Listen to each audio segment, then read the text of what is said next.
Hello. I call the March 1st, 2022 City Council regular meeting to order. City Clerk Ben Lane, please conduct the roll call. Thank you, Mayor. Mayor David Ortega. Present. Vice Mayor Tammy Caputi. Here. Council members Tom Durham. Here. Betty Janik. Present. Kathy Littlefield. Here. Linda Milhaven. Here. And Solange White. Here. City Manager Jim Thompson. Here. City Attorney Sherry Scott. Here.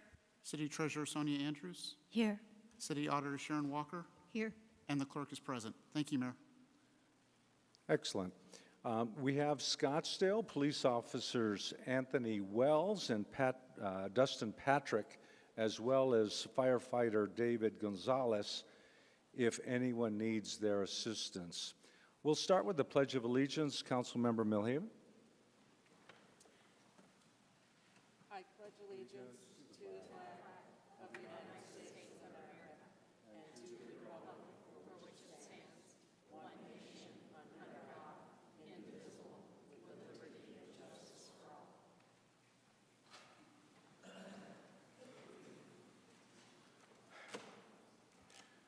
Well, you may have noticed the plexiglass shields are down, and we are at full capacity for seating. You know, it's been a very somber week in the world as we watch the tragic events unfold in Ukraine. I'm constantly thinking about the Ukrainians, and I'm moved by their bravery and selflessness as they fight for their family and their country. Let's pause in silence for the people of Ukraine.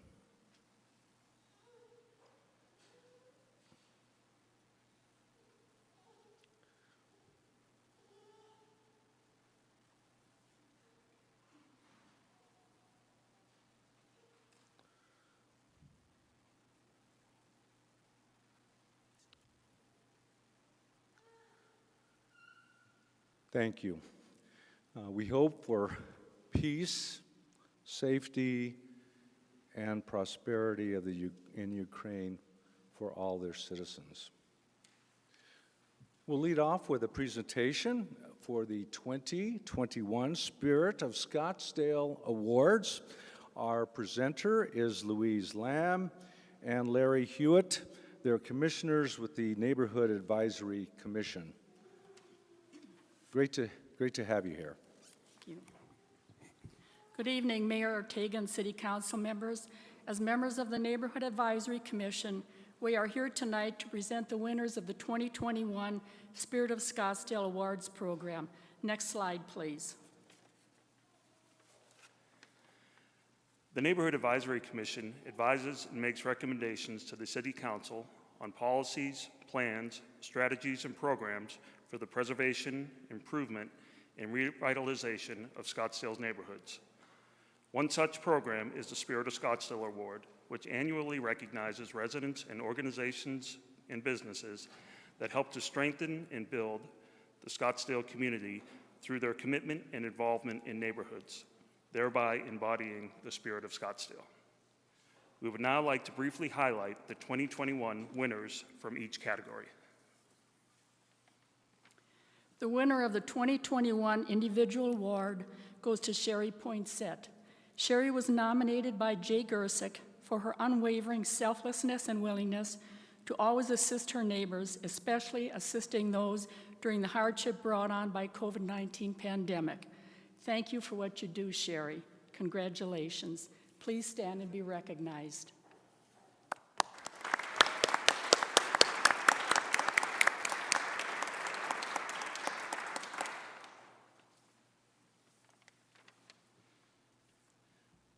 The next award, nominated by R.J. Waters, recognizes a business or organization that has made a difference to Scottsdale neighborhoods.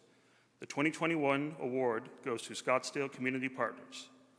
For more than 40 years, Scottsdale Community Partners has provided countless hours assisting citizens in the need of food, supplies, and emergency assistance. In addition to helping Scottsdale residents in need, they also co-facilitate several programs in the City of Scottsdale Human Service Division, such as Covering the Bases, a back-to-school event, the Holiday Adopt a Family program, and the Holiday Adopt a Senior program, which provides additional support to our fellow neighbors. This recognition is very well deserved. Congratulations. If you're here in attendance, please stand to be recognized.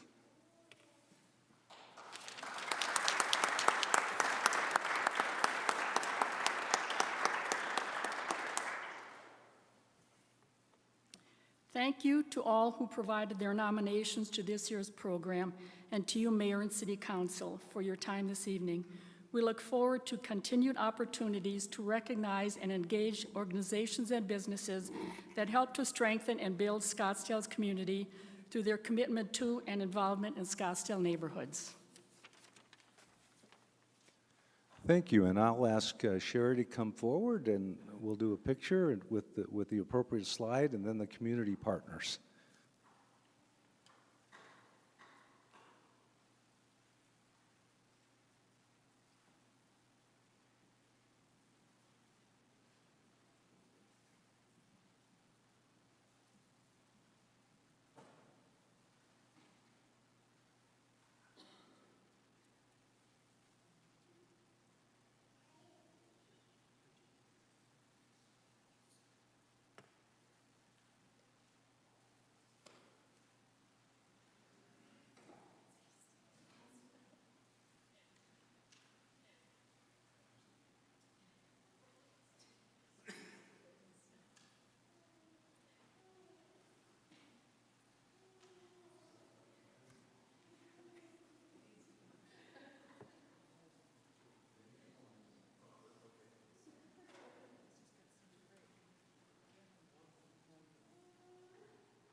One observation I recently made is that there are approximately 2,560 full-time employees in Scottsdale, and we have nearly 2,400 volunteers.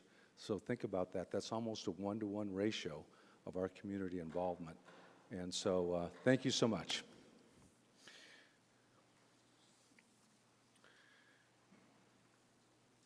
Well, next we will have public comment.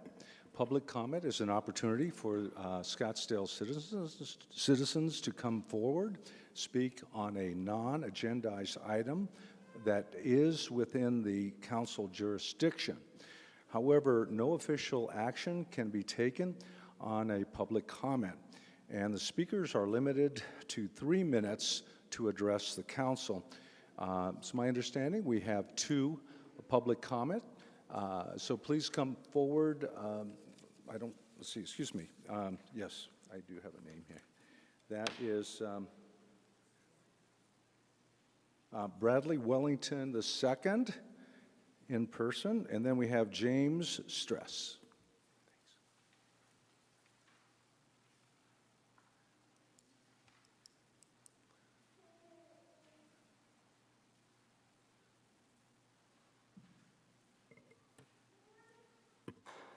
Okay. Yes, sir. Please come forward. Yes, thank you. State your name, your address, and then proceed. Yes. Bernie or whatever his name is. Thank you. Elmo? Okay.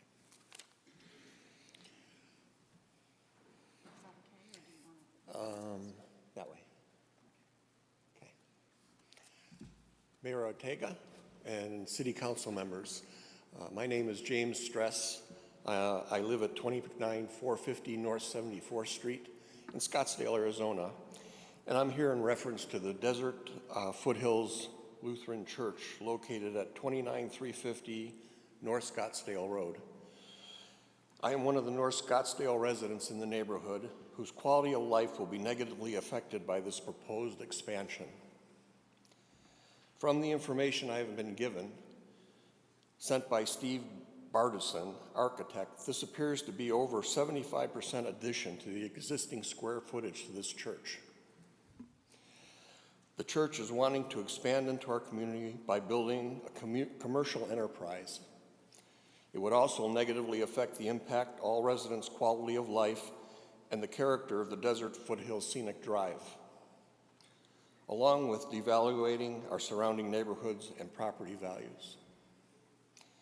I am here to make you aware of my and my neighbors' opposition and to prevent this incursion into the quiet lifestyle we have built and that Scottsdale stands for.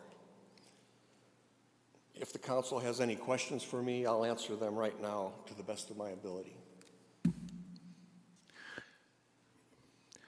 I see none. Thank you very much. Did you have one? Just Go a ahead. quick question. What's the nature of the commercial enterprise that you referred to?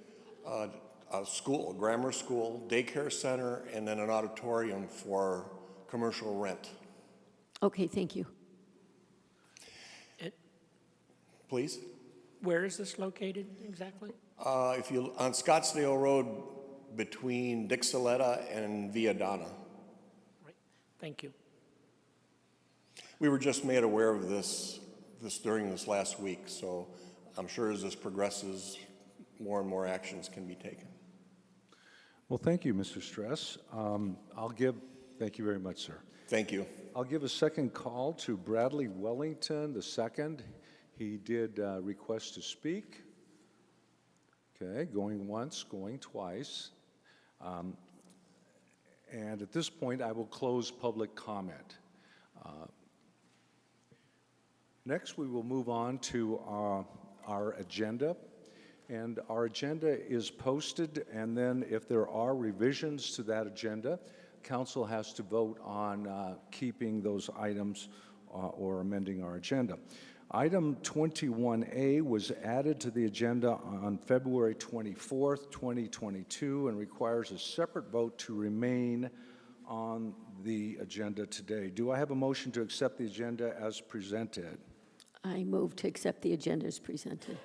Second. Thank you. We have a motion and a second. Please register your vote. Okay, that's unanimous. Therefore, item 21A is properly noted and will be heard today. Next, we have the approval of the minutes. Are there any revisions? I request a motion to approve the regular meeting minutes of February 8th, 2022. Do I have a motion? I make a motion to accept the regular meeting minutes of February 8, 2022. I see a motion and a second by Councilwoman Littlefield. Thank you. Please register your vote. Thank you. Unanimous. Next, we have our consent agenda items, which are 1 through 21A. And at this point, these items are on the agenda having little to no comment. However, we do open the opportunity for public comment on any item. I have not seen any requests to speak on any of the consent agenda items, so therefore I would close the public comment on the consent agenda items. Do I have a motion or hear a motion to approve the consent agenda? I move to adopt the consent agenda items 1 through 21A. Second. Okay, and I read that as to move to approve, not adopt. So we have a motion and a second. Please register your vote. Thank you. That's unanimous. I do want to speak about one of the consent agenda items that was just passed. It is related to our employees and the situation that we've experienced through the pandemic. Over the last 2 years, there's been many disruptions, but we've done our best to provide services in our community. We've had a number of vacancies rise in our community, and we have to remain competitive in all areas, especially police and fire. And our council adopting this measure would allow well, I call it hazard pay, or the premium because of the hazards that we've experienced. And it is, for the most part, a retention measure. So we want to maintain the high quality that we have in Scottsdale and make sure that all employees are compensated at a market rate. So with that, we will then move on to our regular agenda items, which are 22 and item number 23. Item number 22 is the Astria and Associates rezoning. The presenter is Greg Bloomberg, one and only in person, so good to see you, Greg. You're the coordination liaison. Yes, thank you, Mayor and Vice Mayor Caputi and council members. Greg Bloomberg with Current Planning, here to present case 9ZN 1997 number 2. The site is located in the Old Town area on the south side of First Avenue, between Goldwater Boulevard and Scottsdale Road. Here's a close-up look at the site. The current building is tucked up right against the rear of the property with some parking and open space in front. The current zoning on the site is downtown office commercial type 1 DO. And the proposed zoning is downtown multiple use type 2 DO. You mean downtown overlay, so you said D. I'm sorry, yes, downtown overlay, and yes, correct. Thank you. From a land use perspective, the property is designated as multiple use, represented in green on this graphic. And from a development type perspective, the property is a type 2 development, but it does abut type 1 to the south. So just a few items for your consideration. This is a reinvestment and revitalization in Old Town on an infill lot. The original case in 1997 did stipulate to a site plan, which is the primary reason we're here. This proposal would change that site plan significantly. There are no bonus or amended development standards requested as part of this application. And the proposal does move the building to the front of the lot, which takes it away from the lower scale type 1 boundary to the south, which is, we feel, a positive effect of this proposal.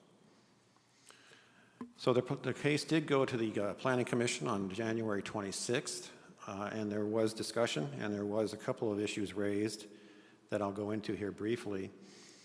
One of the inquiries from not only a public speaker, but from the commissioners themselves was, does the refuse enclosure need to be so large for a project on a small infill lot? And this is a very small lot.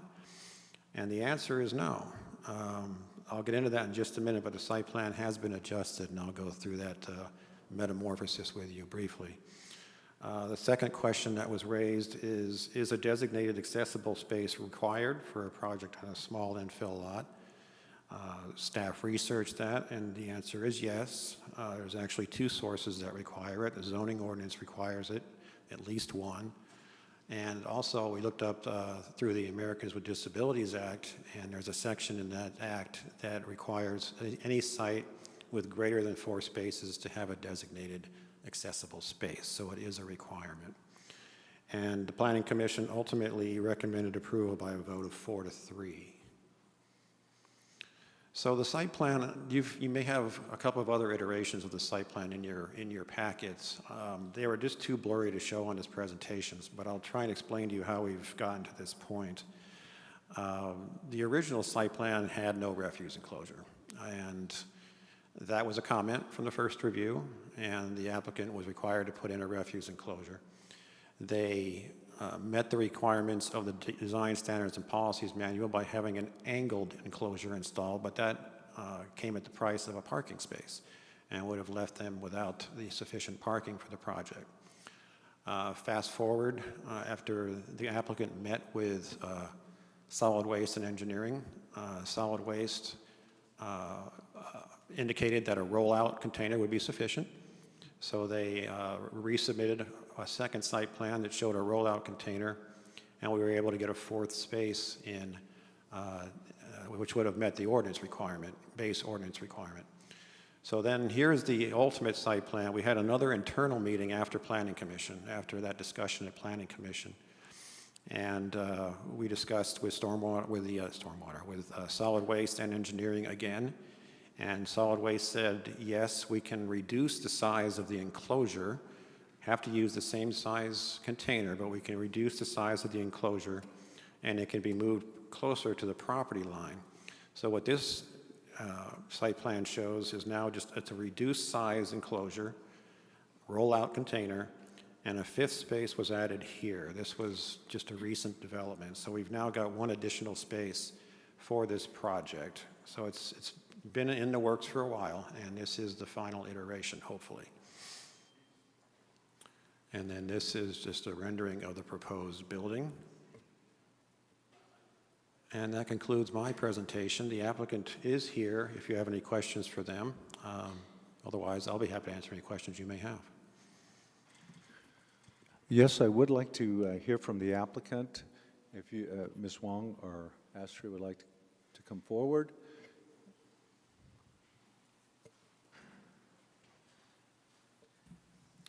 Thank you, Mayor and members of the council. My name is Greg Loper, and I'd be happy to address any questions. I'd first like to state that I appreciate all the work that Greg's done on this.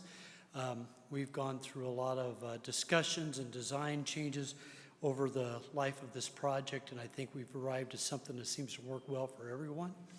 Astria Wong has been in that building for 32 years. It's a 42-year-old building and in definite need of a change. With that, I'd be happy to answer any questions.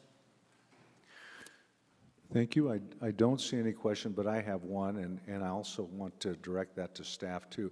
It looks like there is no covered walkway in the front, and that does trouble me a bit because we're downtown.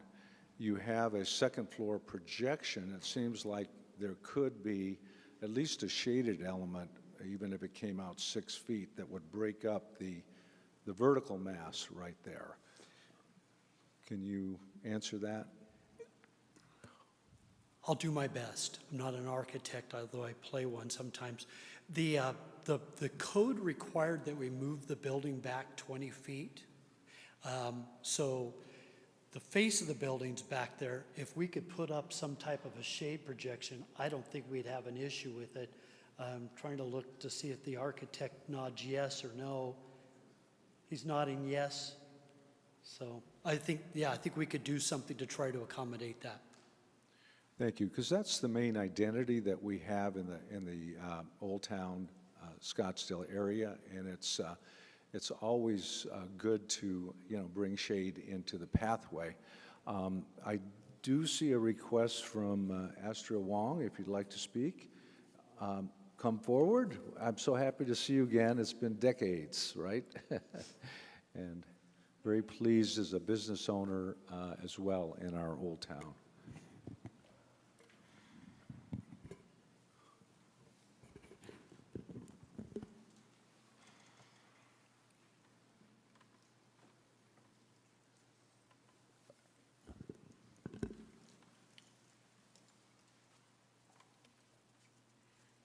Good evening, Mayor and councils, and the staffs and everybody. And I'm Astria Wong, and I've been in Old Town for at least 34 years. And I've been trying to build the building, but there's always financial problems. So finally, this is the time that I can put everything together and build this building so that I have a retirement home right in the place that I love for the past 30-some years. And I think that the building itself, Resort did a wonderful job. It's very, very modern, and yet it's very Old Town-ish compared to the others. So I would ask everyone, if it's possible, that consider that it's not only for me that going to have a place to retire in, but also it's going to beautify Old Town. Thank you. And I saw some nods about providing a covered walkway in the front. I think it's possible to cantilever something out. So I'd like you to consider that. Even if it was just 8 feet, it would help. As a matter of fact, at the first drawing, which is 5 years ago, we did have that. But then all of a sudden, the zoning changed. We have to move the building 10 feet or 20 feet. Yeah, 20 feet. So then all of a sudden, it's like we can do something that's odd to stick out. And so I'm sure that Resort has some ideas that how we can do it. And definitely, I would love to have it because it's not only good for there, it's good for shading too. Thank you. If you could hold on, I see Councilwoman Whitehead and then Councilwoman Littlefield want to speak. Thank you, Mayor, and thank you, Ms. Wong. I think it's a great-looking project. I know you guys went through quite a bit of iterations to get the parking and everything, the trash container just right. So I just want to thank you for working with us and working with our staff, and I think it's a great-looking project. Thank you. Councilwoman Littlefield? Thank you, Mayor.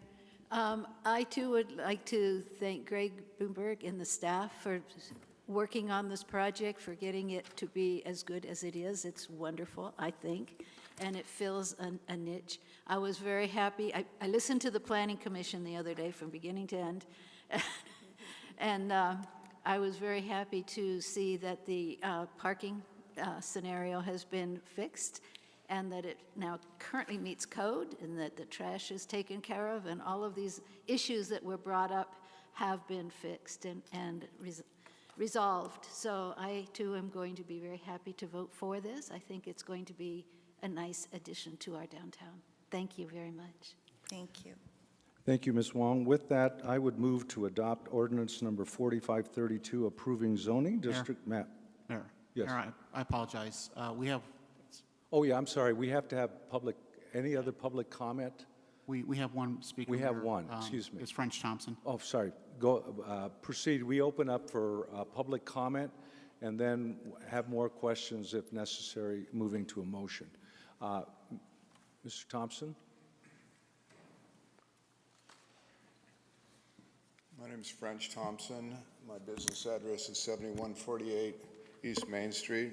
Mr. Mayor, council members, this project happens to be right in the back of my store. I've been going in that back door for 25 years. I would love to see this building there. I know that kind of shocks you guys, but I just want to say, I think this is going to be a really nice project, a really nice addition to the neighborhood. I've got a little bit of a question with Greg and something he said about the ADA space.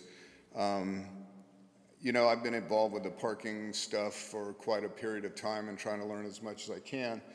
And it sounds like this ADA spot is like 20% of the usable spots have to now be an ADA spot too. And if you look at the site plan and everything else, there's going to be 3 brand new on-the-street parking places. Go figure. This thing's adding more street parking. So you know I'm going to love it. But it makes a lot more sense to me to have an ADA spot right in front of the building for guests that would be pulling in, would also be an ADA spot for other people that would be on the street. Because if this ADA spot goes into this building, if you think about it, anybody living there is going to have a reserved parking place. So they don't really need an ADA spot because they have their own personal, spot. So you're going to put an ADA spot in the back of a building undercover where it's hidden. It's hidden to the public. It's hidden to anybody that might want to use it. And from my understanding, ADA is not on private property where, you're restricting it from people using it. If you have an ADA sticker, you can use it no matter where it is. So I'm looking at that thing. I think, why don't you just put it in one of those brand new 3 spots on the street and let them have that spot in the back for one more parking place? So, I'm only looking at logic. I'm not looking at rules. I'm not looking at regulations. I'm not looking at that stuff. I'm just looking at what makes sense to me. And I'd much rather have an ADA spot on the street for guests than to have it hidden in the back of a building that nobody really knows about. And, granted, anybody that's a tenant can say, oh, by the way, we have a hidden ADA compliant parking place that you can use when you visit us. But they're not required to have a guest parking, so that no guests can use it unless they're an ADA guest. So because the parking ordinance doesn't require any guest parking, it'd be really nice if that spot was available and guests could use it and you have an ADA spot out on the street. So I'm looking forward to this project being finished. As I've said before, I wish it was already built, but I think this is going to be a real nice addition to the neighborhood. Thank you. Thank you, and I would close public comment on this case. With that, I would move for approval to adopt ordinance number 4532, approving zoning district map amendment from downtown office commercial type 1, downtown overlay DOC-1, downtown overlay, to downtown multiple use type 2, downtown overlay, DDMU-2 DO zoning to allow for a new mixed-use 3-story building on a 6,311 square foot site located at 7121 East First Avenue with a covered walkway of 10 feet for shading. I'll second that. Thank you. We have a motion and a second. Any discussion? Please register your vote. Thank you so much. It's unanimous, Astra. Move forward. Happy for you.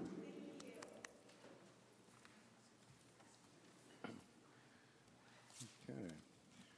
Next, we'll move on to agenda item number 23, City's proposed fiscal year 2022 to 2023 rates and fees. Our presenter is Gina Kirkland, our Enterprise and Finance Director. She will introduce the item, and she will introduce the other presenters with water and other directors as she moves forward.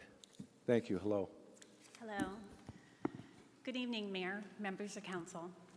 Tonight we are here to present and highlight the proposed rates and fee changes for fiscal 23. I would like to mention that tonight's presentation does not require any action from City Council. City Council is scheduled to adopt rates and fees on May 17th. The purpose of tonight's presentation is for possible direction. Each director will present in detail their proposed rates and fee changes. Those rates and fee changes will be posted online for citizen review at least 60 days prior to holding a public hearing and adoption on May 17th. We categorize rates and fees into 2 categories, non-enterprise and enterprise. Per financial policy, non-enterprise rates and fees shall be reviewed periodically and set based on an acceptable rate of recovery of both direct and indirect costs of service. Tonight, under this category, you will hear proposed rates and fees from Community and Economic Development, Community Services, Fire, and Police. Overall, for the non-enterprise category, the proposed general fund rate and fee changes total approximately $900,000 in additional revenue and $1.1 million in additional stormwater capital funds. Like non-enterprise, per financial policy, enterprise rates and fees are to be reviewed periodically and should be set based on an acceptable rate of recovery for both direct and indirect costs of service. Tonight, under this category, you will hear proposed rates and fee changes from Water Resources and Public Works. Overall, for the enterprise category, the proposed rate and fee changes total approximately $9.6 million in additional revenue. At this time, I will turn it over to Executive Director of Water Resources, Brian Biesmeyer, for his rates and fee presentation.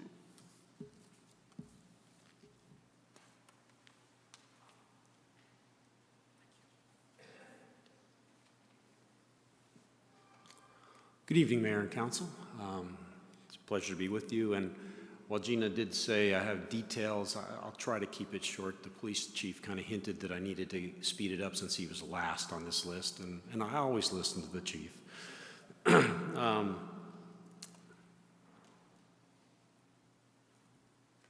As Ms. Kirkland stated, enterprise funds are all based on recovering our direct and indirect costs, and we do that through our rates and fees. We do not do that through any tax funding, and we base our rates on multi-year financial plans, not any single year.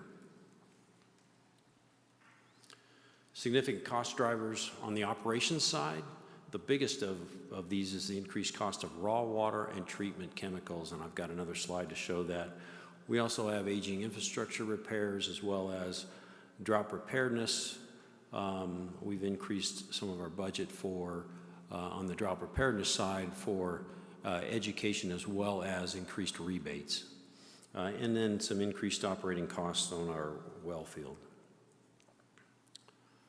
So specifically with water and chemical costs, CAP cost is up 14%, which is our largest raw water source. SRP is up 6%, and our treatment chemical costs are up 16% on average. There's some that are up much more. So the total purchased water and chemical increases for both water and sewer are $4.5 million. So a substantial amount of increases in our commodities that we need to deliver our services. Within our capital improvement program, we have drought-driven improvements. We're continuing our work on our ASR wells, that's aquifer storage and recovery wells. Those wells allow us to put water in the ground, treated water in the ground when we have extra water. They also allow us to recover water that we've stored for a number of years in the ground. And increased cost of just rehab and replacing infrastructure, as well as increased cost of technology and security. And on the CIP, just to give you an idea, so the ENR index is a cost index noting the inflation of costs in the construction business. And you can see, so construction cost index they have for 20 cities is up 8%, the building cost up close to 14%. And on the far right, material costs, and that's 2.2%, but that's a single month. If you look down below that figure, the material cost in small print, 2.2% for a month. The average for the year is 33%. So our construction costs have gone up dramatically in this last year. And that impacts us on our capital improvement program, and the capital improvement program total for water and sewer for 22-23 is $64.3 million. When you see the categories of new capacity, those are impact fee funded projects, or principally impact fee funded projects. The others are just ratepayer funded. I shouldn't say just, as a significant cost. They are ratepayer funded. So overall summary, revenue-wise, we're asking for a 3.4% increase in revenue for water, a 4.7% increase in wastewater, as well as some miscellaneous rates and service charge, which I'll go into by type.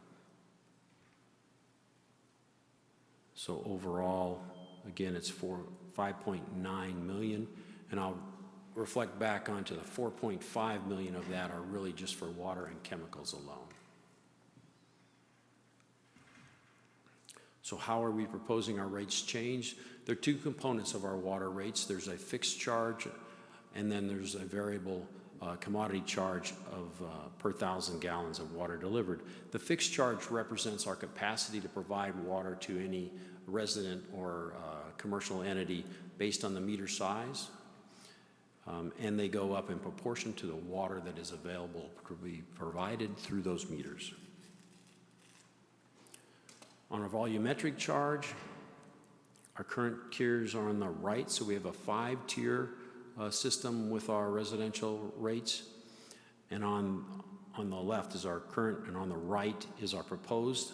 And we're only proposing to increase the top tier, the tier 5, but we are proposing to shrink the tiers for 3 and 4. So it does, in fact, create the situation where people in Tier 3 and Tier 4 could receive an increase. We're shrinking that really as consequence of the drought and to encourage folks to conserve. On the commercial side, the commercial entities have a little different water consumption pattern, and we recognize that in the tiers. But the same general principle, we're shrinking Tier 3 by 5,000 gallons, and we're increasing Tier 4.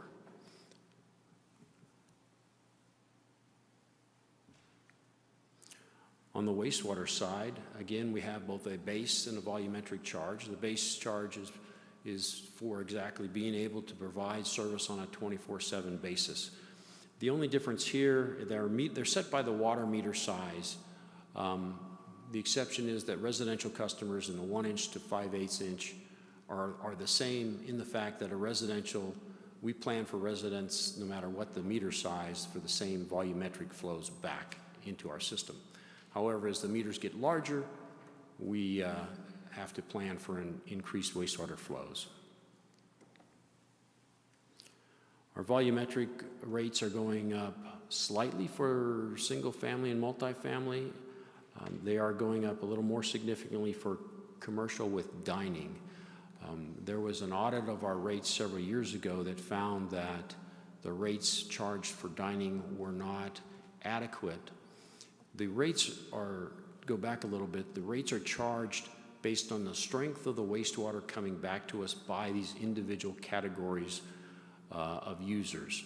So a commercial facility with dining has wastewater that's stronger because of the food materials that come back to us in our wastewater system, and they cost more to treat that water. And the audit we had several years ago found that we weren't charging enough, so we were meeting our audit requirements with this change that's proposed. And that's why you'll see the commercial with dining and such as bakeries and restaurants increase more dramatically than residential.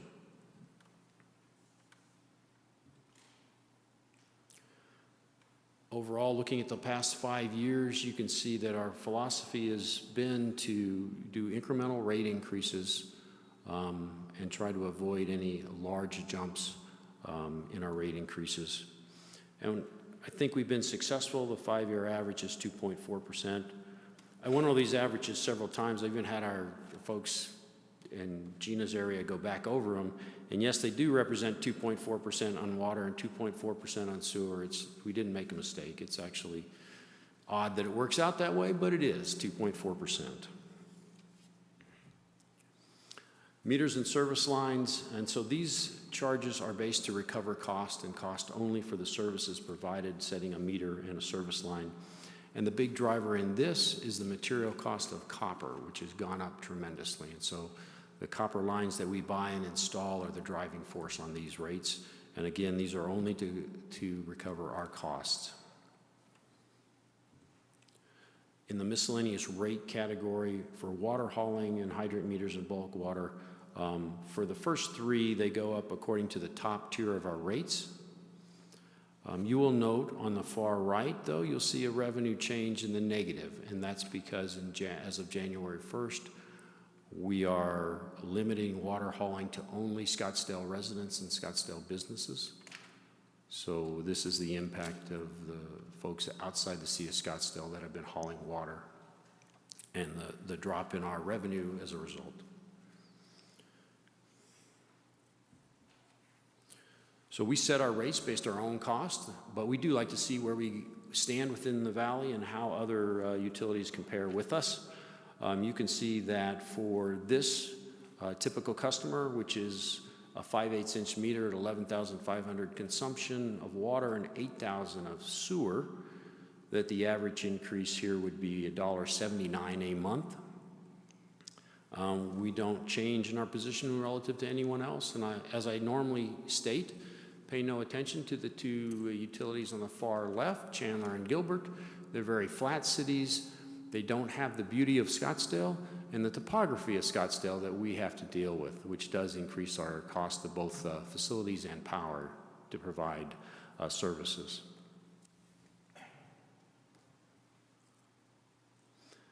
And this is a little larger consumption for a 1-inch meter, another typical resident with 17,000 gallons.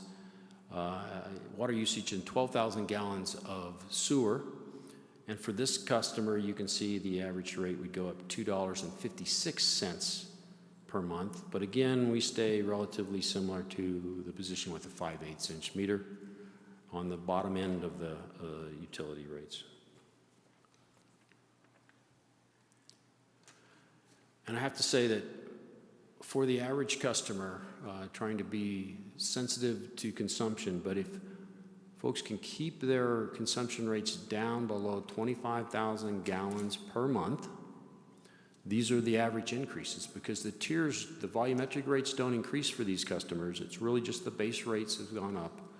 So for a customer that uses less than 25,000 gallons a month, they'll experience a rate increase of less than $1.50 per month. The proposed rate increases are 3.4% revenue-wise, and that's effective November 1st for water, and then sewer is effective July 1st. Then the various meter charges are affected by either their water or sewer rates. I have to say we had considerable discussion on the when to set the water rates. We are recommending setting them in November. That actually gives folks a chance to react, and we're encouraging folks who can see this rate increase coming in and use a lot of water to come to us. We have an increased rebate budget. We would love to help folks remove turf, put in xeriscape, improve appliances, and to help them reduce their water consumption. So the message out is, please come to Scottsdale Water. We'd love to talk about how we can help you reduce your water consumption. And by going into effect November 1st, it gives folks a chance to react. And then our sewer would be effective July 1st. And then I'm going to be followed by. And Brian, just to be time efficient, I would just open public comment on each topic, and I don't see any. Can I finish, Mayor, though? I'm sorry. I'm not quite there yet. Next guy. Oh, excuse me. I'm sorry. Thank you, Mayor.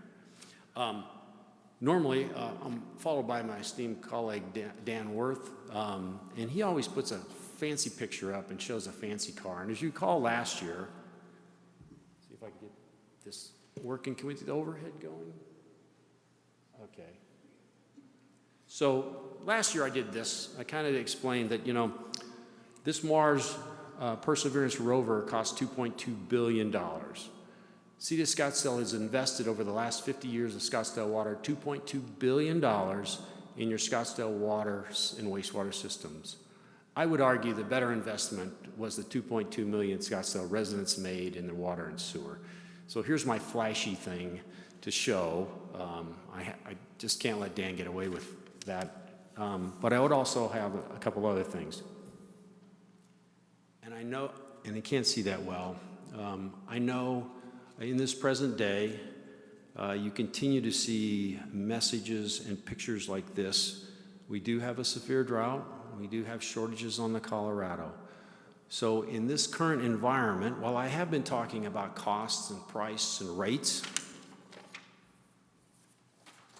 I would argue in a desert city in the current environment, water is priceless. That concludes my presentation, Mayor. Thank you. Well, thank you. Just again, to be time efficient, if there's any public comment, it would occur at this time on this subject. I don't see any public comment, so I would close that public comment and then move on to and I don't see any comment from my colleagues, so we'll move on to the next section. And I see Dan right there.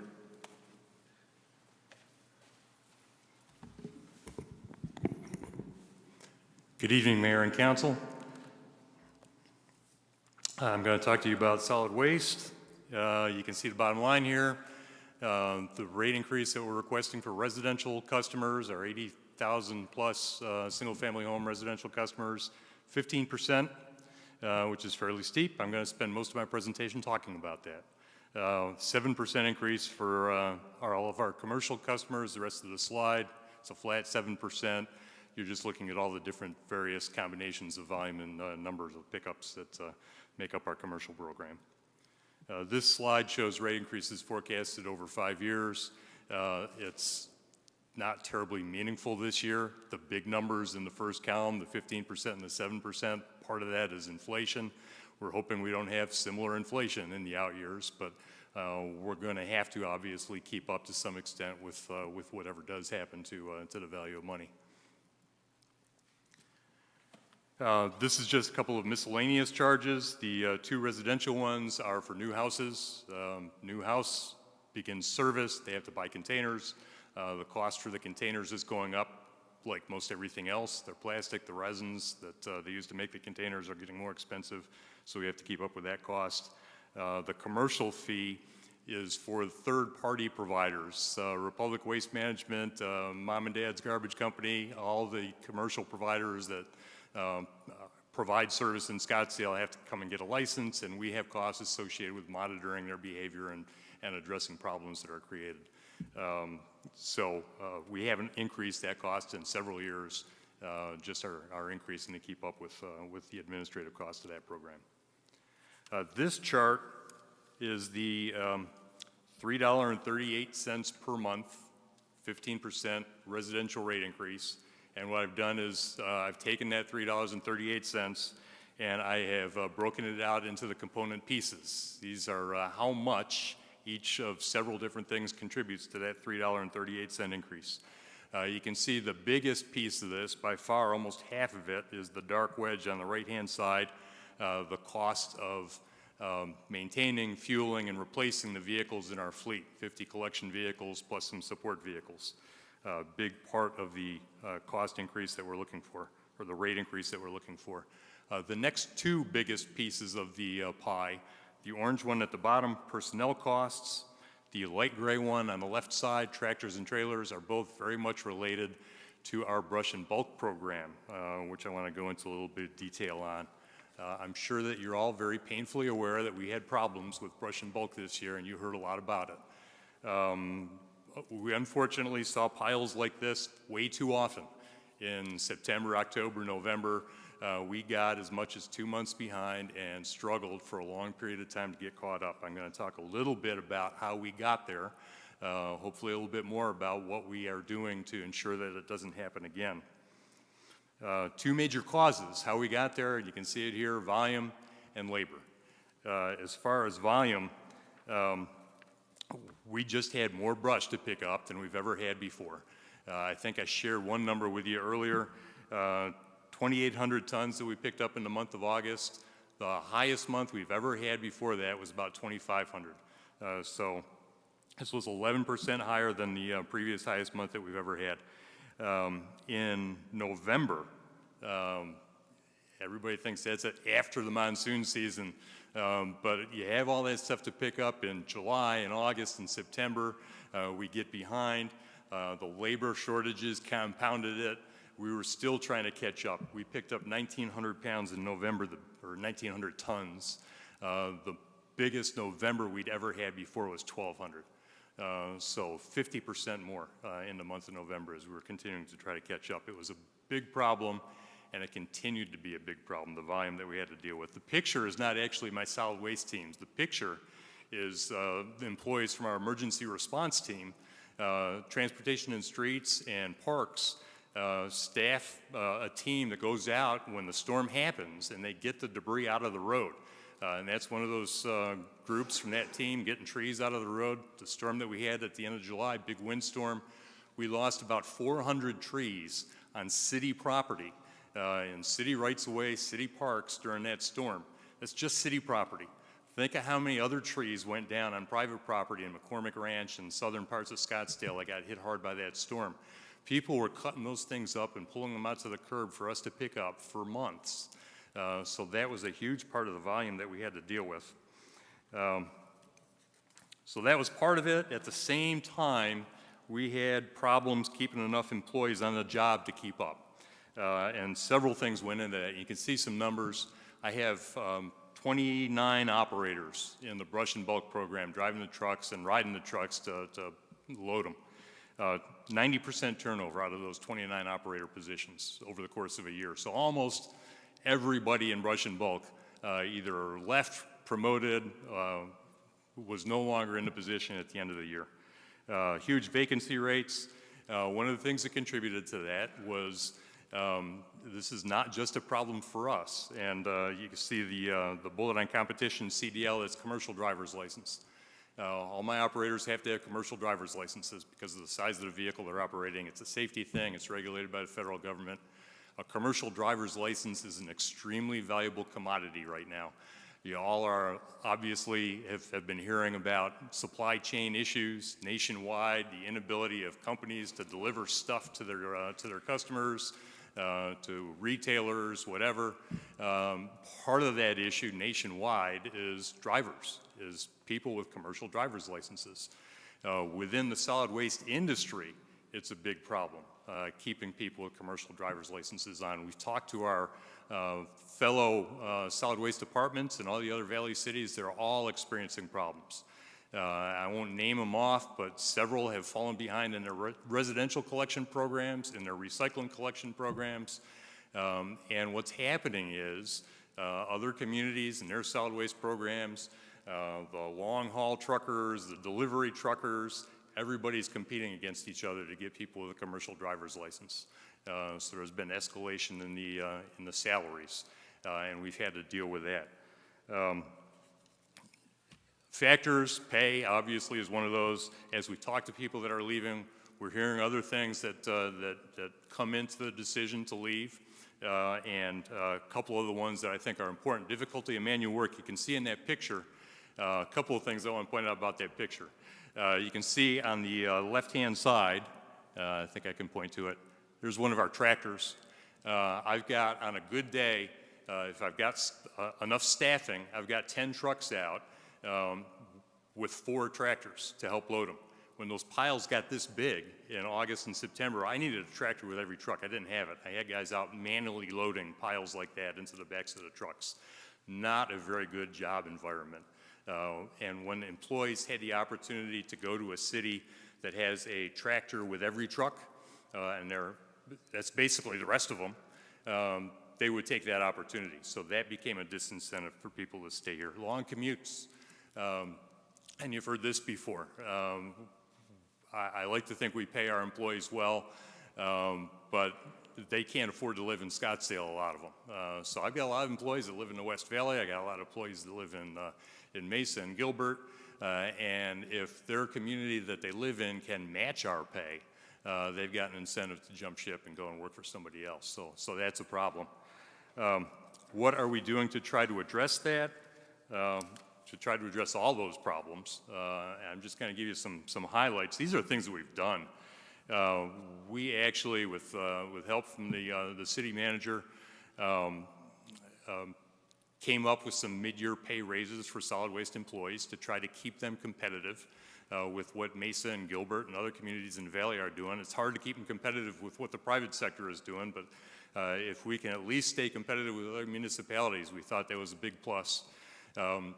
So what we did, it's within the pay range. We didn't change any pay ranges, but we recognized the experience that people had, paid them accordingly, and it resulted in a bump, in some cases pretty substantial. But many of our employees got a bump in January that we felt made it competitive with other valleys. Did it work? Since we did that increase, it's been 2 months. I have had 5, I was going to tell you I've had 5 employees, I learned yesterday it's up to 6, that have either withdrawn 2-week notice that they've given us or have asked to come back. I've had 3 that left and have asked to come back. So pay matters. There's a lot of other factors, but that made a big impact. The second bullet, purchase of additional equipment, that tractor issue, we had originally intended to buy 6 more tractors, 2 a year for the next 3 years. Again, in conferring with the city manager, we need to fix the problem now. So we are including a budget package this year to buy all 6 of them. It's pretty substantial, and we have actually ordered them already in anticipation. We won't have to pay for them until they arrive, but we want them to arrive in time for next year's or this year's monsoon season. So they're scheduled to show up in July, and we want to put them right into service to help productivity and to avoid people from having to do that level of manual work that they've been doing. And then that last bullet, pipeline positions, we're requesting 4 additional positions.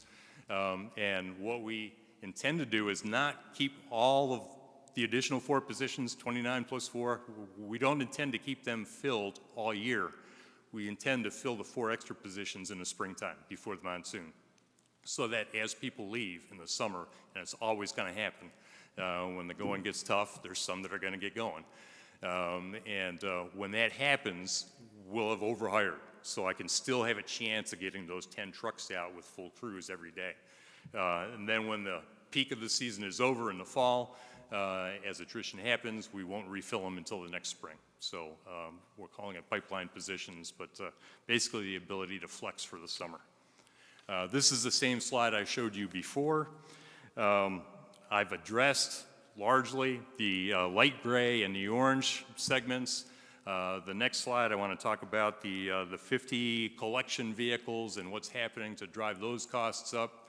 I've showed you similar numbers in the past. Last year I showed you that same chart that's on the left. I've updated it to add this year's 6% increase this year. It's been 5-6% every year on the average. So the cost of the trucks is just going up, and you can see on the right the cost of the fuel is going way up.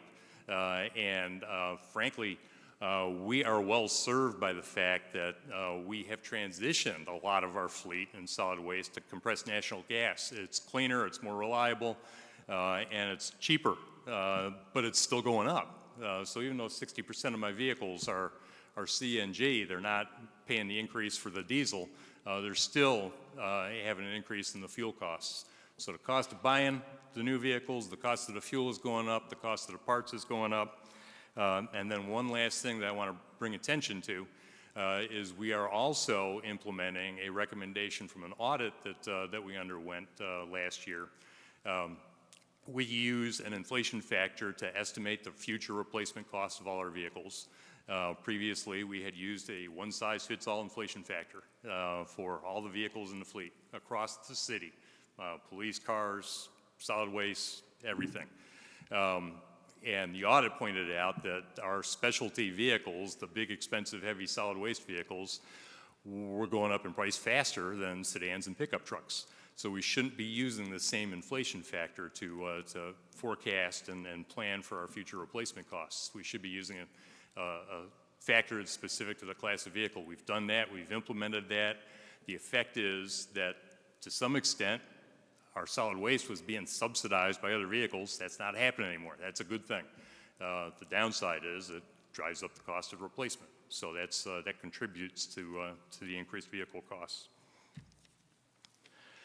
Before I finish, I want to give you a couple of good news stories. This is recycling, one of the good news stories. Over the last 3 years, I have talked to you about some body blows that we've taken in the recycling program. The market collapse tied to the refusal of China to take imported recyclable materials from the United States about 3 years ago played havoc with the markets. The value that we got from the material dropped like a rock. And then we had a fire that took out the material recycling facility at the Salver Pima community. That's been out of play for 2 years now. Improvements on both counts. The chart on the right, you can see 3 lines. The blue line is the processing fee that we're paying. This is what we're paying to Phoenix. We entered into a contract with Phoenix about 1.5 years ago when we lost the Salver Pima community facility. But the blue line is the fee that we pay them, $80 a ton roughly. The red line is the revenue that we're getting from the recyclable materials. And then the gray line at the bottom is the net. We basically share the profit when the red line goes above the blue line. When we get more money from selling this stuff than we pay to process it, we share the difference with Phoenix. So this line going down is, that's a good thing. The negative numbers is negative costs. We are now getting money for recyclable materials instead of paying money. We're getting a net payment. The red line crossed the blue line earlier this year. That's definitely a positive thing, and that looks to be a trend that's going to continue. The other good news, the picture on the left is a rendering and it doesn't look that spectacular. It's not meant to look spectacular, but it's a rendering of the new recycling facility. You all approved a contract with the Salt River Pima community and the Salt River Landfill Corporation last month that will allow us, will allow the Salt River Pima community now to finally build the new facility, and it gives us an alternative. And we ensure that the contractual arrangement allowed us to go to them or to go to Phoenix or go to anybody else where we can get a more competitive price. So we've got some flexibility going forward. So that's good news on the recycling front. The other good news piece I wanted to share with you is on the loss reduction front. Solid waste is a dangerous business, and we're taking steps to make it less dangerous and to reduce the costs associated with the liabilities of our program. I've got a video that I want to share with you. Hopefully I can get this to work. But the video is from this new system that we've installed in all of our trucks, camera system with artificial intelligence. We installed it last fall, and it monitors driver behavior, and it monitors the driver's environment. It's looking at the driver and what he's doing, and it's looking at what's going on around the vehicle. And I just want to show you a little illustrative example. This is actual footage from the system. And I'm hoping it can work.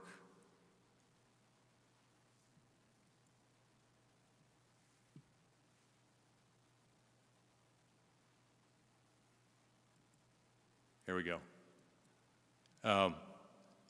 So you can see up on the top, I just wanted to pause it for a second. You see our operator, the camera's looking at the operator, and the system actually, it recognizes the face of the operator. If he's looking down at his cell phone, it tells us. If he's not looking ahead at the road, it tells us. And it's also looking at what's going on in the vehicle. It's looking, you can see in the upper right-hand corner, he's driving 26 miles an hour. And you can see the speed limit on the road he's on is 45. So he's well below the speed limit. And you can see out in front of him, this is the view looking forward from his windshield. He's got a long, clear area in front of him. And I was going to hold off. But you see what happens. He's driving, doing the right thing. He's paying attention to the road. He's driving down the road. He's well below the speed limit. And a car cuts into that space that he's trying to preserve in front of his vehicle. This is a guy driving a truck that can weigh 25 tons fully loaded. Car cuts right in front of him.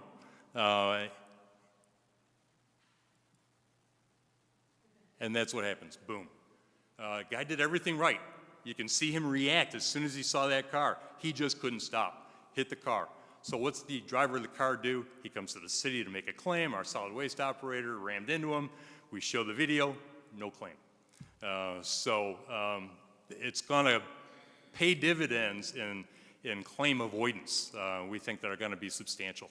And so far we've had examples of that, and we've had examples of better driver behavior. Since we implemented, I think I don't have the actual numbers, but we've actually, we get alerts, like I said, when the driver's distracted, when he's looking at something else, when he brakes hard, when he accelerates too fast. Those alerts have decreased by over 50% in the first 3 months of the program. So our drivers are driving better. It allows us to reward good behavior through objective assessment that is going to be tied to their performance pay. It's all a good news story. So I wanted to share that with you. And somehow I'm going to play the video again instead of moving to the next slide.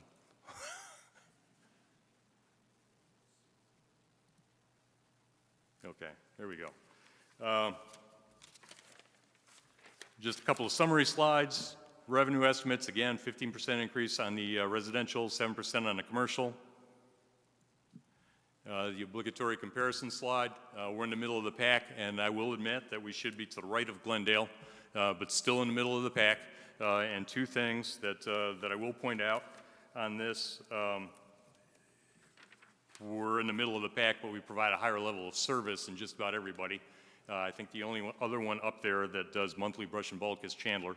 And at the low end of the scale, you can see Gilbert, and Gilbert's undergoing some major corrections. They're looking at a 28% increase this year, and there may be more to follow. So the inflation's hitting everybody. The increases are going up across the board in the valley.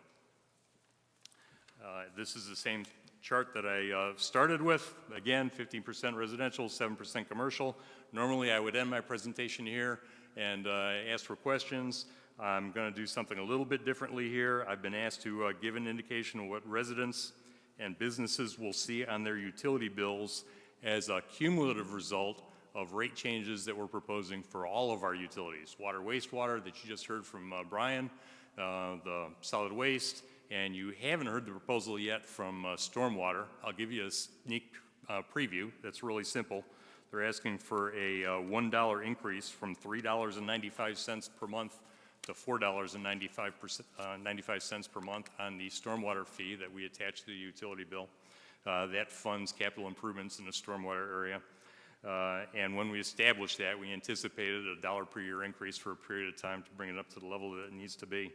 But this chart, it looks like a water chart. It's arranged by the same kind of categories that Brian used to explain his rate increases. I've got two residential examples, a low water use residential, higher water use residential, and I've got two commercial examples. But they include not just the water and wastewater rate proposal, but also the solid waste and the stormwater. So if you look at the right-hand column, the dollar change for a low water use residential property, the majority of the properties in the southern part of the city, they're going to see a $7 increase on their utility bill if all of these get approved. Out of that $7 increase, $3.38 is a flat increase for solid waste that applies to all of these categories. $1 is a flat increase from stormwater that applies to all of these categories. And that leaves about $2 for the water and wastewater for this example. For the higher water use one, again, out of that $136, $3.38 is solid waste, $1 is stormwater, about $100 is water and wastewater. High water use, higher increase. And then the same holds true for the commercial. We just used some representative commercial rates for the solid waste. And again, the higher water use, the irrigation, large irrigation customer gets the higher increase. So that gives you a flavor of what people will see on their actual utility bill as a result of all these proposed rate increases. And with that, I will end my presentation and answer any questions that you may have. Thank you. I see Councilmember Durham.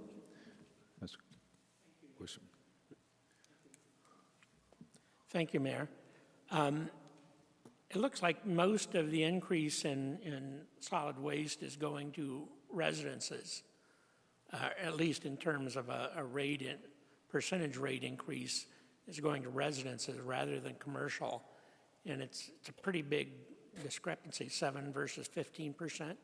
What's the logic behind that? We manage both the residential program and the commercial program independently to recover the costs of each individual program. The commercial program doesn't have brush and bulk, so their increase is largely a reflection of inflation. The residential program has been hit by the same inflation factors, but it includes the brush and bulk, which we had to do the pay adjustments, the additional equipment purchases, the additional positions to prevent the reoccurrence of what we had happen this year. That all landed in the residential program. All right. Thank you. Thank you. And as we switch speakers, I will call for public comment. I see none, so I will close public comment. Thank you. Next division. Thank you, Dan. Mayor, members of council, the next presentation will be Michael Clack, Chief Development Officer for Community and Economic Development.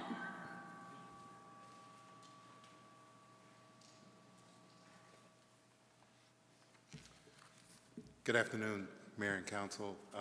As stated, my name is Michael Clack, Chief Development Officer for the City of Scottsdale and the Planning and Development Services. Let's see.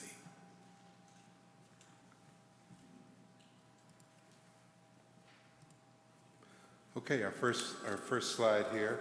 As you can see, we're proposing various increases of about 4% in aggregate, predominantly for permit fees. This increase moves us to an estimated 100% cost recovery. It helps cover inflationary costs and departmental operating costs. and it also provides for very good customer service.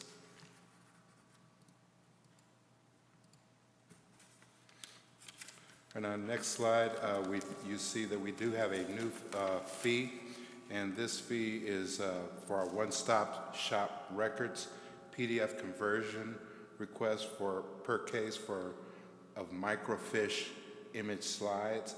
It's a $5 fee that is being established to partially recoup the cost for providing the service. We estimate having about 100 requests for this service, which is the same estimate as for the current fiscal year.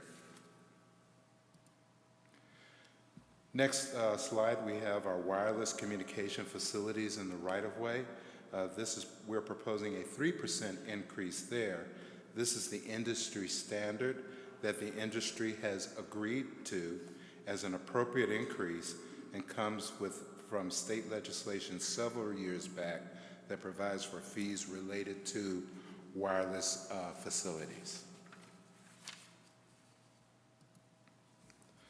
The next increase is what Dan Worth alluded to previously. We're proposing an increase of $1 that goes to provide funding for capital projects for drainage-related improvements. Most of these projects qualify for 50% matching funds from the Maricopa County Flood Control District. And this money, it provides us the ability to do these capital projects when opportunities arise. Next, we're going to talk a little bit about tourism and events and those fees. The first slide under that category is a film permit for rights-of-way. The city requires a film permit for filming on rights-of-ways of public thoroughfares and city facilities.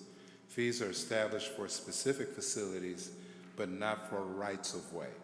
Tourism and events process requests for film permits in the right-of-way of public streets, roads, or alleys, and requests establishing a permit fee to cover processing costs.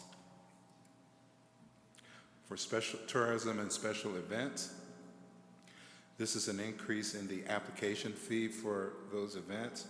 The review fee to bring costs for special event applications into line with market and similar city rates. And they increase simple and standard special event permit fees to bring costs for special event fees into line with market rates. The next slide, we are speaking to special event city equipment and removing and replacing fee. This is, it's renaming the bollard removal and replacement fee to city equipment removal and replacement fee. And it adds the city equipment requiring removal and replacement for special events to the existing bollard fee for cost recovery. For example, benches, street parking signage, and we make sure that those are replaced after the event takes place. With that, that's the end of my presentation, and stand ready for any questions. Thank you. I see no questions from the public, no requests to speak. But I just have one quick one. In terms of development fees and services, does the department still have an expedited fee, a fee for expedited plan review? And what percentage would you say, how often is that used? That is a fee. Yes, we still have that fee for expedited plan review fee. And that money is a percentage of the cost of reviewing fee, the plan review. We haven't used that very much because we've had such an influx of plans that we've had to review. It's all we can do to review plans in the time frames we have currently. But we do manage the process, and especially when we do have somewhere where we implement it, where we do that based on workload and staff availability. Thank you. So again, I'll close public comment on this subject and move on to the next one. Thank you, sir.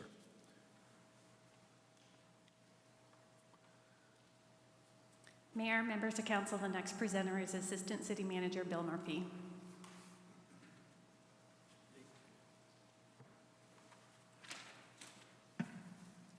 Good evening, Mayor. Good evening, Council. I'm going to go through some of these. Some of these changes we have are just kind of some cleanups this year. And some are just some newer things that we're putting in. So we'll go to the first slide here.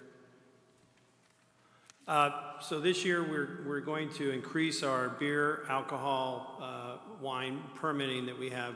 We haven't done this change since 2016. And we're at $15 back then. We were going to suggest to change it this year to $20. The next one on here is a kitchen rental for a community service room. So this would be at Horizon, El Dorado, Mountain View, those facilities. What we have found is that as you reserve the building or the room, that if you use the kitchen, far exceeded the fee of the room. So we're going to come in with a flat fee of $25, which will include both the kitchen and the room availability for you. So during the pandemic, the big thing we had was people were enjoying coming out to the parks. And with that, we had people that were bringing their businesses out to the park because they were either closed. So we had folks that were doing different types of training. We had some that were doing skill set things and had their own trainers. And so we have, over the years, have kind of looked at this, and so we have set a fee at $300. And after discussion this year, we're going to suggest that will go to $400. And that would be for the whole year. They can use the space that they're using throughout the parks, and has worked very well for us so far. Next is our youth fields allocation. Our fee right now is $5 an hour. We have been working with the youth groups for the last several years, and in 2020 we instituted a fee for the lighting, which is half of the field rental, so this 50% increase will reflect that. So the $5 an hour fee will still remain the same. They'll be paying $12.50 for the lights. And we go to aquatics, and again, we saw a great deal of use in the pools during this pandemic, the last 2 years. So the commercial lane rental fees, this would be for, a good example was ASU did not have any of their swimmers be able to swim on campus at ASU. So they came to our pools to stay in shape. And we also had a lot of folks that were doing triathletes that we had as well. So this fee is going from $10 to $12 in this coming year. And the Youth Aquatic Partner Team usage, we've always tried to keep it very similar to what we're doing with the field space. And so we're going from $4 to $5 for them. All the youth groups, we had told them that this would be going on, and with the pandemic the last year, we did not institute it, but we will this year. The other thing is that we do, because we have youth swim teams, one thing that we want to have is also the ability for adults to join a swim team. So the Swim Devil Masters are the team that we have that are working with adults who want to stay in shape and promote fitness and also prevent drowning prevention.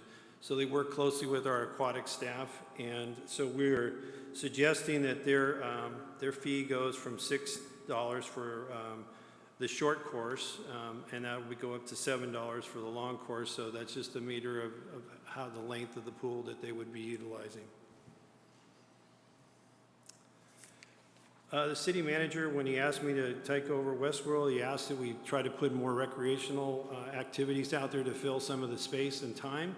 So one of the things we looked at was the polo field, and so we spent a considerable amount of time getting that field in really very good shape.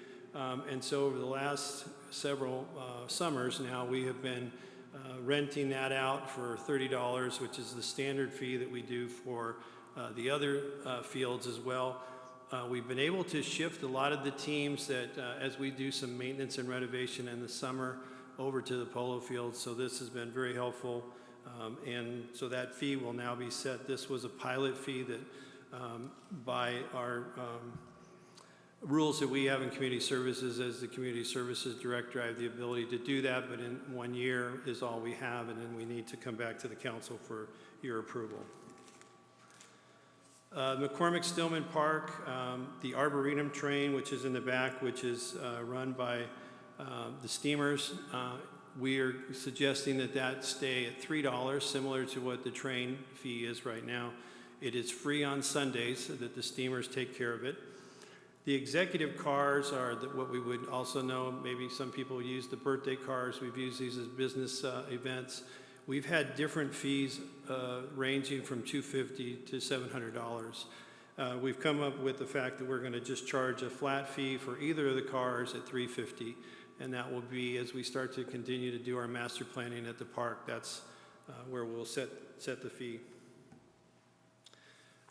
Commercial filming is very popular. Obviously, people want to come to the park.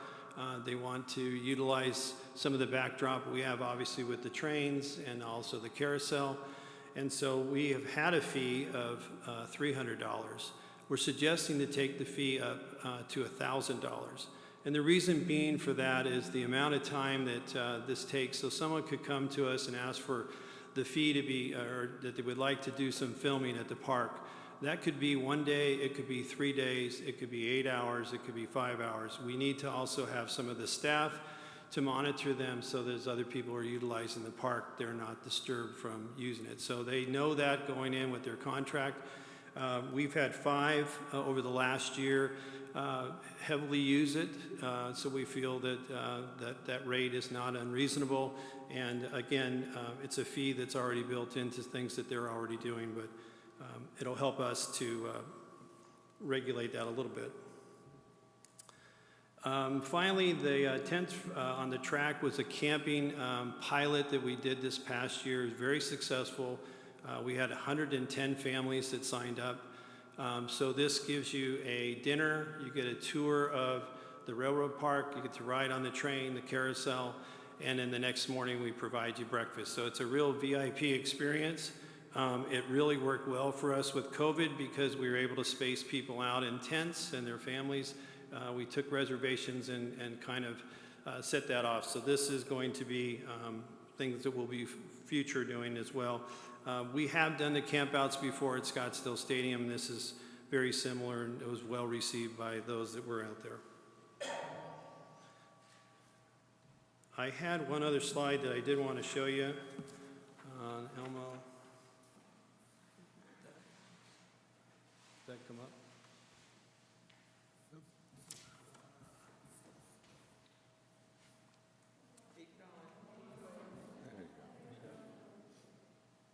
Okay, so thank you for the slide.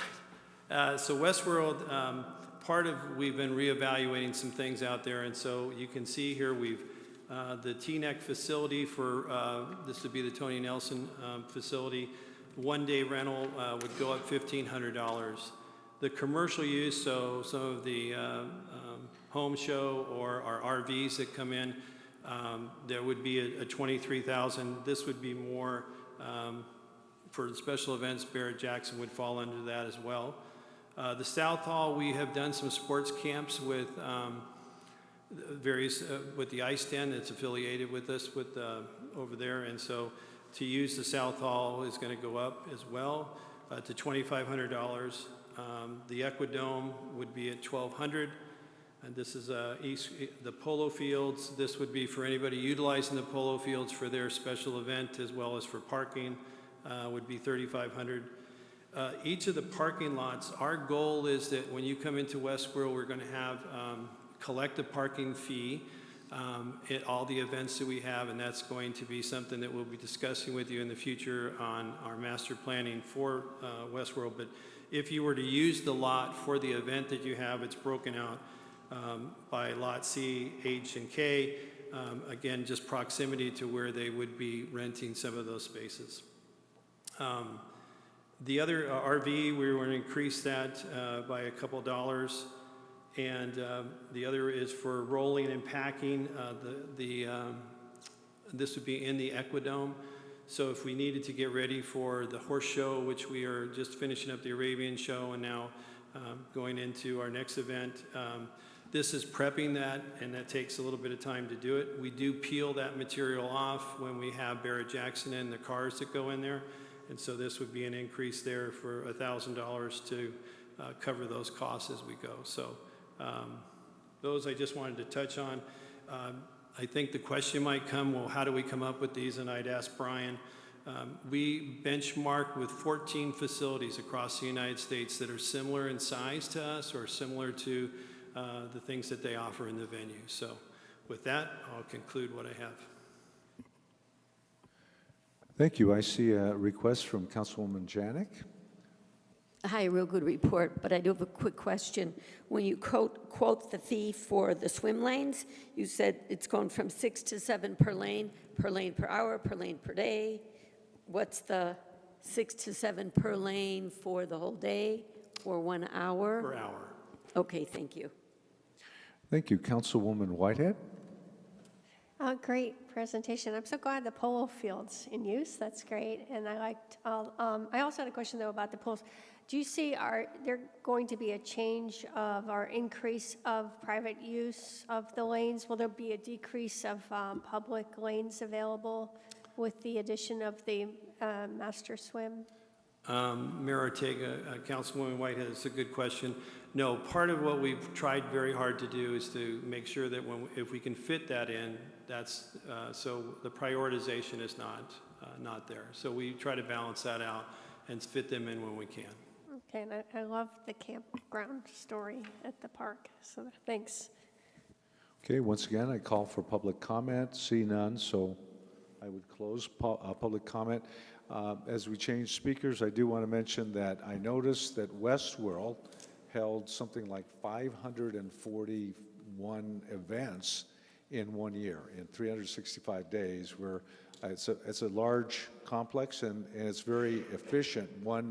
One use shouldn't monopolize the whole place if possible. So I think that's really good in ability to stage and maximize the property. We're trying very hard to do just that, Mayor.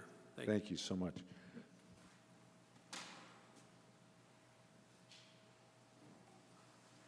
Mayor, members of council, the next presentation is Assistant Fire Chief Ryan Freeberg.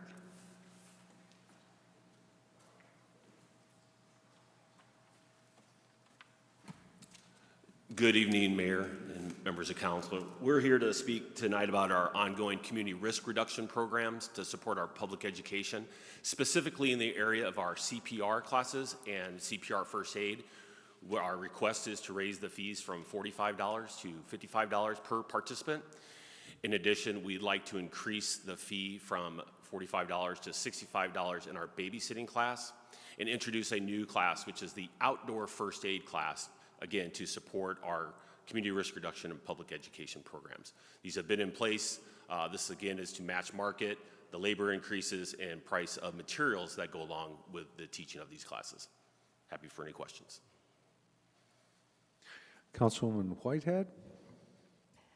Chief Shannon would have expected this. I just wondered, why is the babysitting class more? I just thought that should be the lower fee because you want to get more kids in it, and adults maybe can handle the higher fee. I just wondered why the babysitting class went up $20. I just don't want to exclude any kid. Mayor Ortega, Councilmember Whitehead, it's time of labor to teach the class and a cost recovery. Our interest in all of these is to get back the funds we spend and their general fund, and it's a cost recovery model for us. All right. I mean, I suppose I don't know if there's a way, if some kids can't afford it, I don't know how the city probably has some programs. I just didn't want, I thought if every child that wants to get this class should get it if they're babysitting. We want to get them productive and making money. So that was my concern, but that's a fine answer. Absolutely. Councilwoman Janik. Nice presentation, real quick. Is there grant money or scholarship money available for those who cannot afford the CPR classes? Is there some way they can work off the fee if they don't have the funds? Mayor Ortega, Councilmember Janik, I would say we're a value-added service in addition to our 911. We'll always find a solution for our community members. Thank you.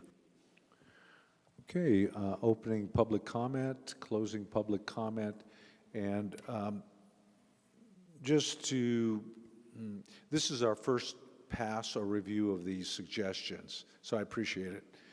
We'll move on to the police. Thank you.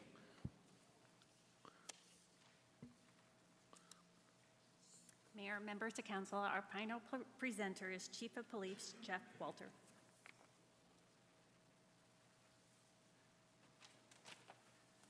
All right, let's get rolling.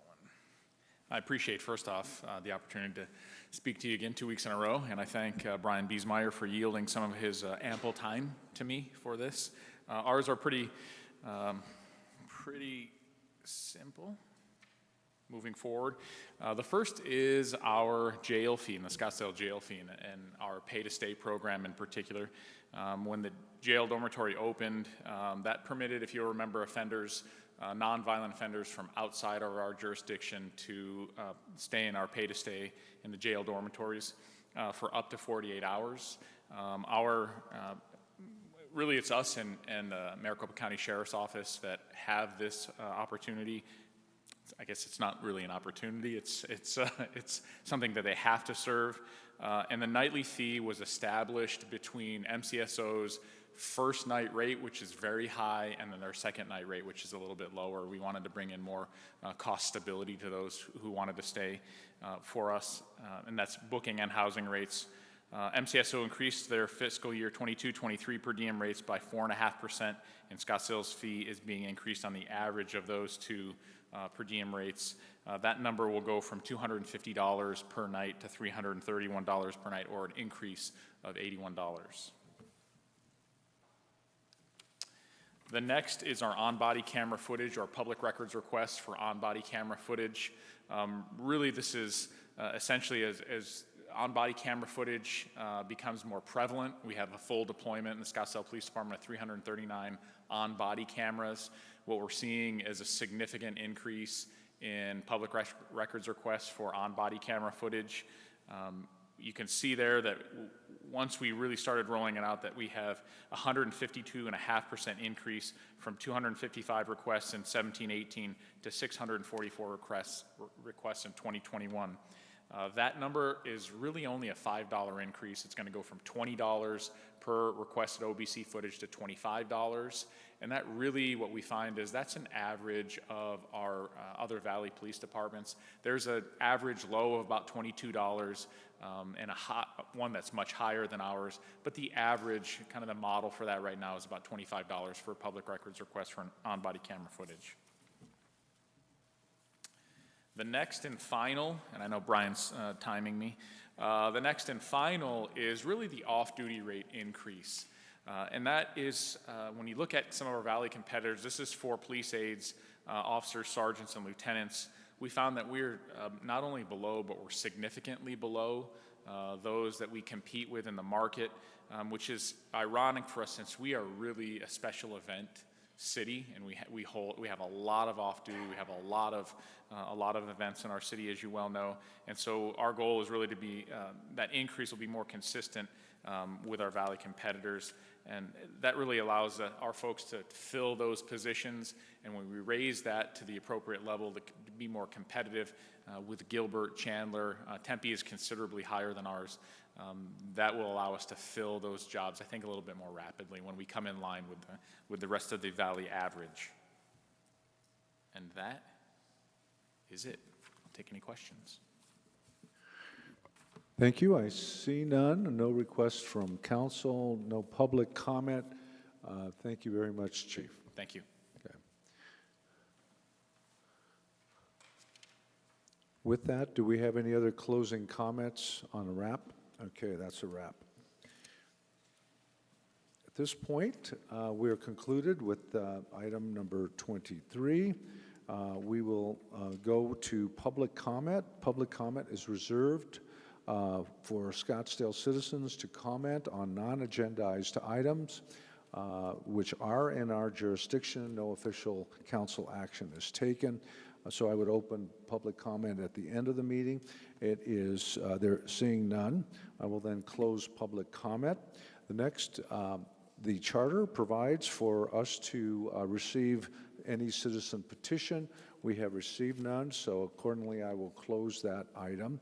And then moving on to the receipt of, well, once again, we had no public comment, and we have no petition. Are there any mayor and council items tonight? I see no request. Accordingly, I will request a motion to adjourn. So moved. Thank you. We have a motion and a second. Thank you. Please record your vote.